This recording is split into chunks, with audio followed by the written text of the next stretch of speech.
Good day. The EU summit started, where they will discuss the EU budget. I talked about this yesterday. On Friday there was a dinner in Brussels. This was organized by the Belgian PM, Charles Michel. It was organized at the Château de Val-Duchesse castle in Brussels. And the purpose of this dinner was to talk about migration.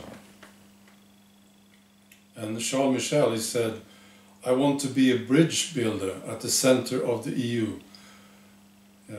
And you know they changed the word, the bridge building. You know what this is about, really, when you look at the guest list. First you have two countries who are opposing migration quotas, and those are Poland and Slovakia. So they are invited to this dinner. And then you have MERKEL, MACRON, and then the leaders of Finland, Ireland, Italy, Luxembourg, the Netherlands, Portugal and Spain. And from what I know, all these PMs are pro-migration quotas. So that's the kind of bridge they want to build. It's not, they will not listen to Poland and Slovakia. They want to get them drunk and convince them that they are assholes not to accept the quotas. That's what I think. And it's quite embarrassing for citizens of these countries to have their PMs at this dinner, I think. One of them who was not invited was the Swedish PM, Stefan Löfven.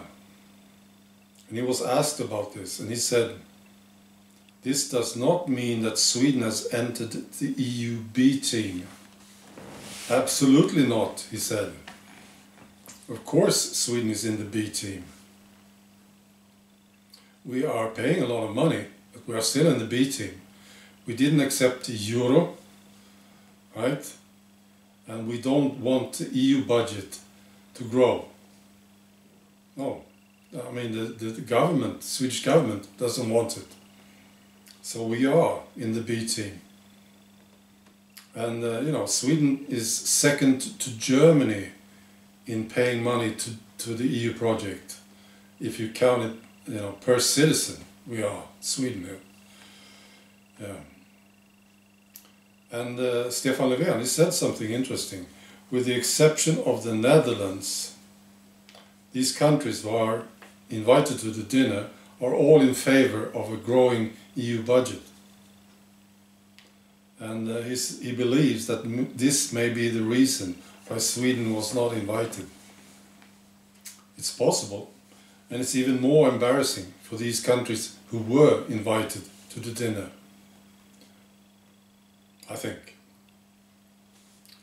We have to find this out. I'm surprised that Poland wants a growing EU budget. They do get more money than they spend, but still, I'm surprised. So maybe we should have a look at this. Right, that's the story. Bye.